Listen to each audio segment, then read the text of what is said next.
Alright, welcome to the Noble Art. This is my first instructional video, and if there's any background music, it's because my nephew's over. But, that said, I can go ahead and show a quick theory. So you see, in modern boxing, they tell you to go up here or right here, and they do it because they want to defend the face. Well, a lot of people talk about that in the sense of, you don't want your head being hurt. A lot of people talk about it in the sense of, the gloves are why you do that, because people used to not hit the face. Now that's as much. Now that's somewhat true. Actually, if you look at Jim Belcher and Daniel Mendoza and other old champions, a lot of times they actually did hit the face. In fact, showing right here, a lot of times Jim Belcher actually told people in the old bare knuckles time to hit around right here so that the blood would drip down and blind someone so you can win. But now that myth set aside, the gloves do have a role in that, I think. In fact, you have this really big mass right there and right here.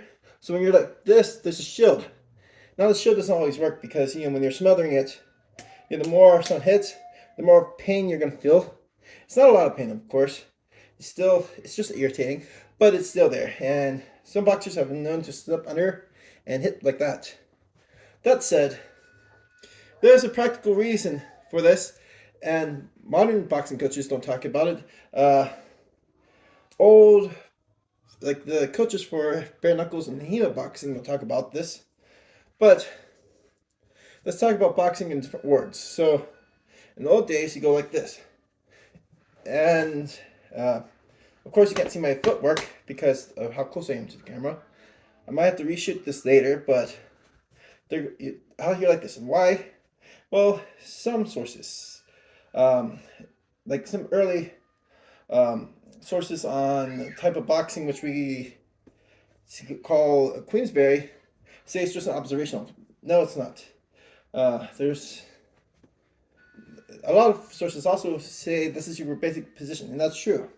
You see old videos of like John L. Sullivan and Jim Corbett and other old boxers going like this. In fact, you'll see this old 30-second clip where they're showing how they did different feints and defenses and strikes that they used in a famous, like Jim Corbett and John L. Sullivan in their famous fight.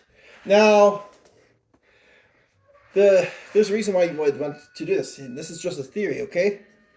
So, check this out. Yankee Sullivan, when he fought, he didn't fight like this, he fought like this. Now, this is pretty... Okay, modern boxing coaches, tell me, would you tolerate your student fighting like this? I think I would. Because, here's the thing.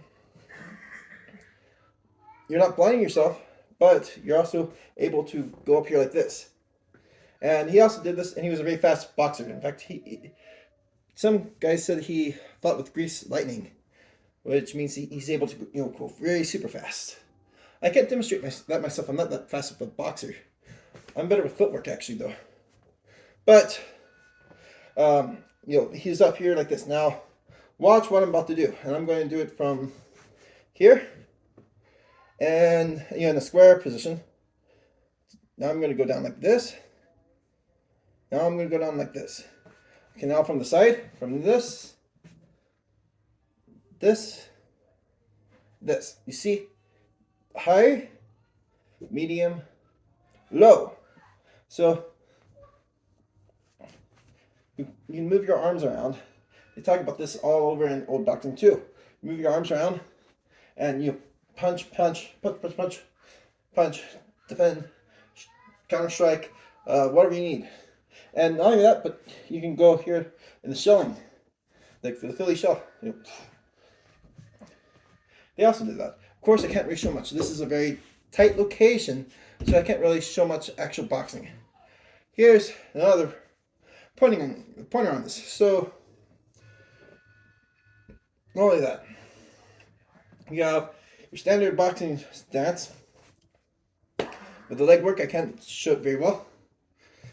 Just trust me, that I'm about a few inches apart on my legs and stuff like that, light on my feet, for outboxing. And then you had the semi-crouch, and then the full crouch. Now, you see, the closer someone gets into the infighting, a lot of times Tommy Burns, Jack Mendoza did the crouching because the goal of bobbing and weaving is to make yourself less of a target.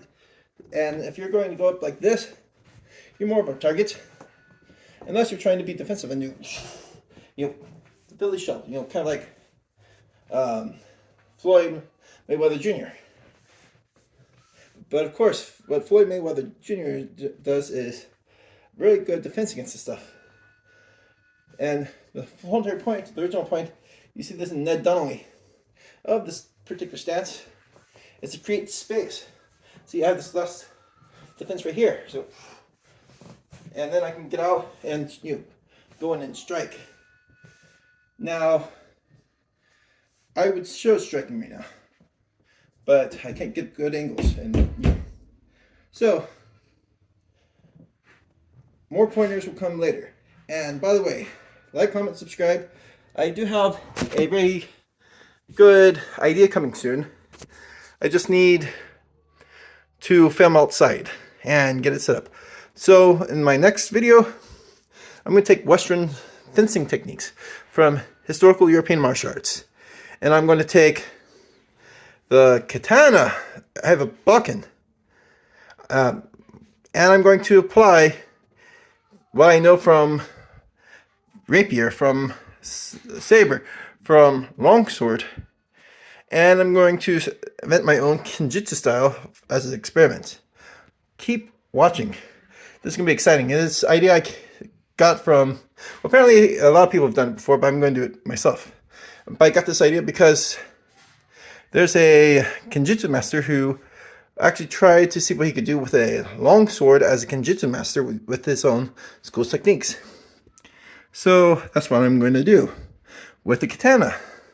I'm going to use a Grippa. I'm going to use Degrassi. I'm going to use a lot of those guys.